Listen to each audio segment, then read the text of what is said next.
Hello everybody, this is Shady here, and today we've got another Shady Recommends. Obviously this is where I just give a quick review and overview of a game that I think you guys should try out.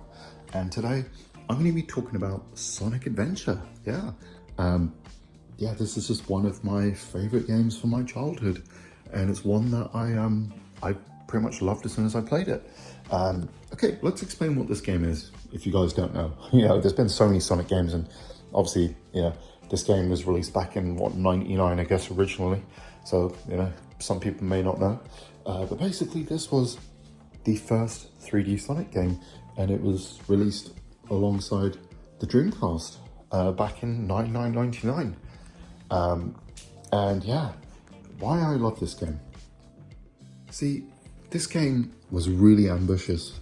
So basically, being the first 3D Sonic game, you would have thought maybe, you would just be playing a Sonic in like kind of some, 3D environments, and it would just basically translate OG Sonic into a 3D plane or something. But no, they kind of went all out.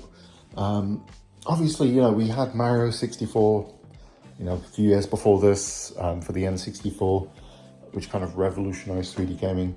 And I think clearly, Sega, they saw that as kind of a template in a way, and they kind of wanted to build upon that sort of kind of formula, I suppose, because you don't just play as Sonic in this game, you have like loads of different characters. I think it's like 6 to 8 different characters.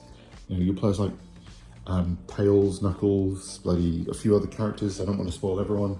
And yeah, they all have basically their own gameplay style, and yeah, they can kind of do interesting things, in comparison to each other.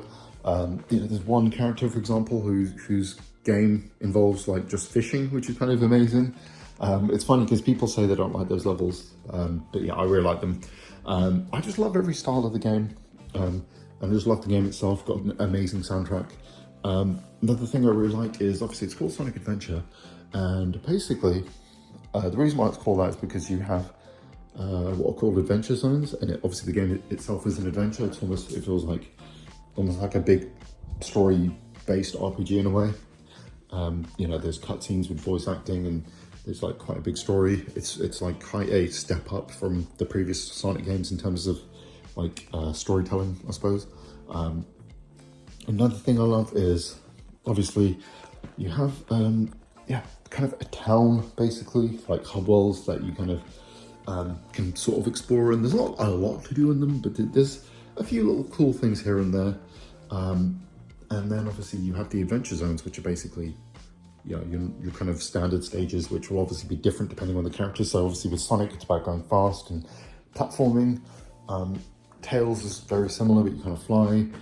And then obviously, Knuckles, his levels will be completely different, where it's kind of like you're finding 3 kind of Chaos Emerald bits, and you basically, it's almost like a hot and cold game in a way, because you're kind of trying to find them in the level. It's really, really cool and interesting.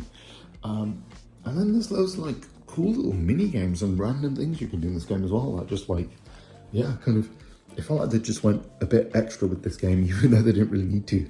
It could have, like I said, it could have happily just been a normal kind of Sonic game. But yeah, they just decided to do a little bit more with it. Obviously, like I said, it was originally made for the Dreamcast.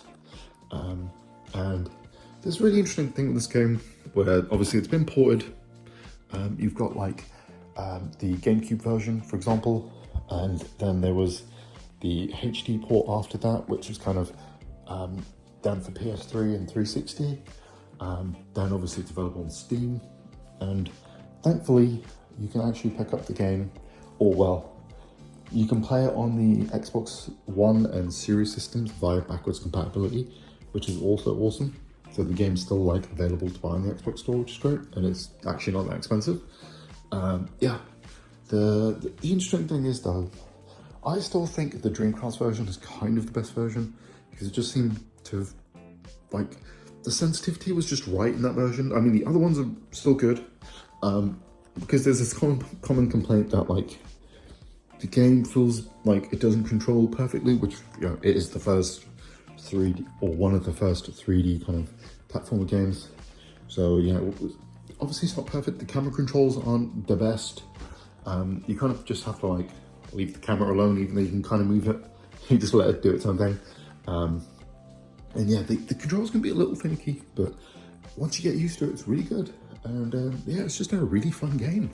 And I think, yeah, you guys should definitely try it out. Obviously, yeah, I guess Steam or like Xbox Series systems are probably going to be the way you guys will play it.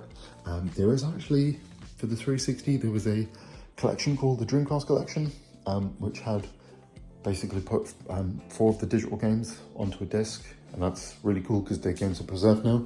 Obviously you've got Sonic Adventure, Sega Bass Fishing, Crazy Taxi, and Space Channel 5 on there. Unfortunately, Space Channel 5 is unplayable via backwards compatibility, but obviously if you have the 360 it doesn't matter. So yeah, that's probably the best way to do it. I would suggest getting that because it's actually not that expensive either, that disc. So, but yeah, it's an amazing game and you should definitely try it out. Anyway, have a great rest of your day.